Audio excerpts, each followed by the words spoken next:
Hey, Band of Brew Tubers, how you doing? So I think, I don't know, it depends. Not sure how many of you guys didn't go to NHC, but I might be the first one cracking into one of these.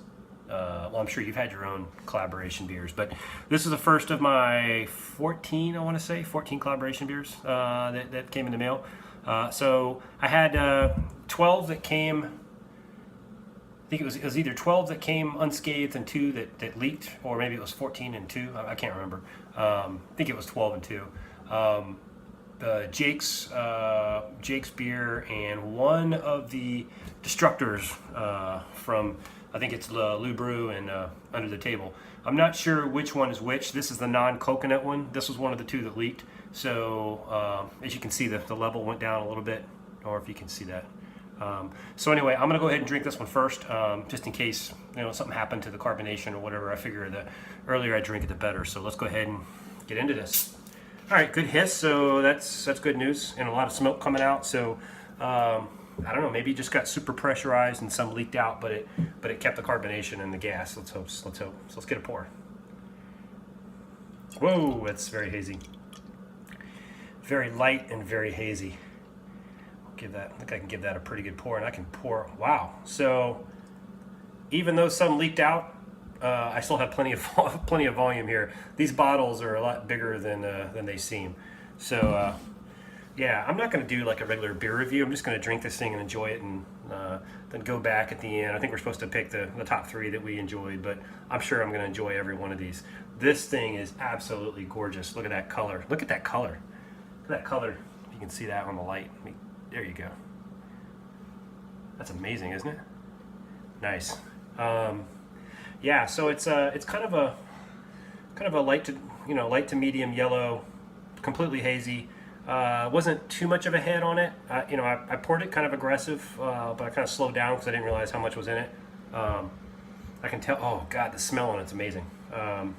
Let's go ahead and go into the smell.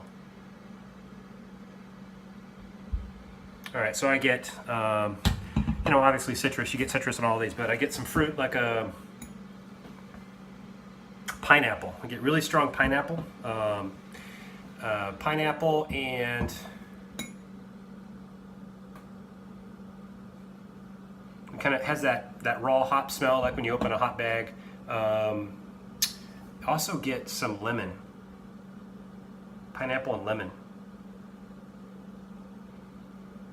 I guess maybe I get a slight hint of orange, but it's mostly pineapple and lemon. Let me look at the specs on this thing. I don't think it had I don't think it had the specs in it, but this thing has got Mosaic, Azaka, and Galaxy in it. Wow.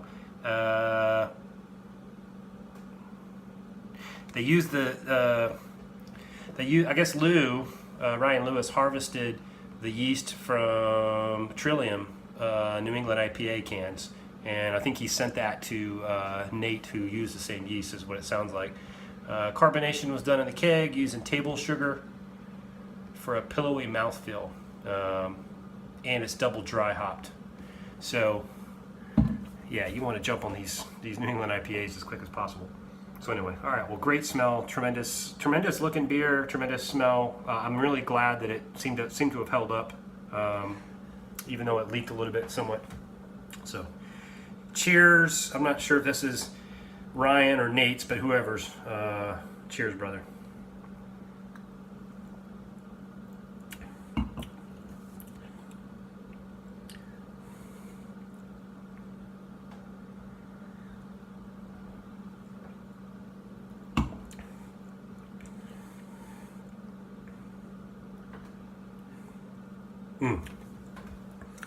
This makes me happy because this tastes a lot like the New England IPA that I did. It seems to have a kind of a more fluffier mouthfeel than mine did, but the aroma and the taste is kind of right along the same. I think mine this doesn't have the 39 IBUs. I think mine was supposed to be. I think mine was a little higher. Mine was like in the 40s, I think. Actually, I think it was a lot higher. I think mine was like in the 60s. So I was going to say that mine was a little more bitter.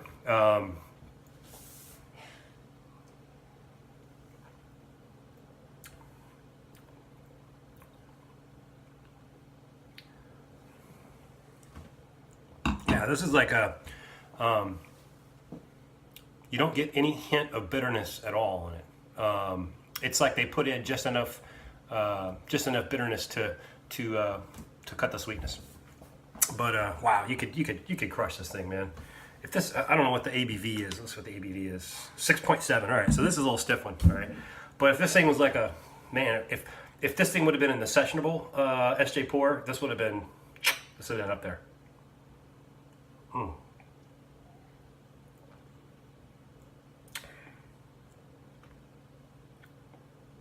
Yeah, I'm gonna go out on a limb and say that this is Ryan's, because I know he's been doing New England IPAs for a long time, and this tastes like someone who's been doing it a while. Nothing against Nate. I'm sure Nate's is probably good too. And this might even be Nate's. I just have a sneaky suspicion that this one here, the Mag Light Destructor non-coconut version, is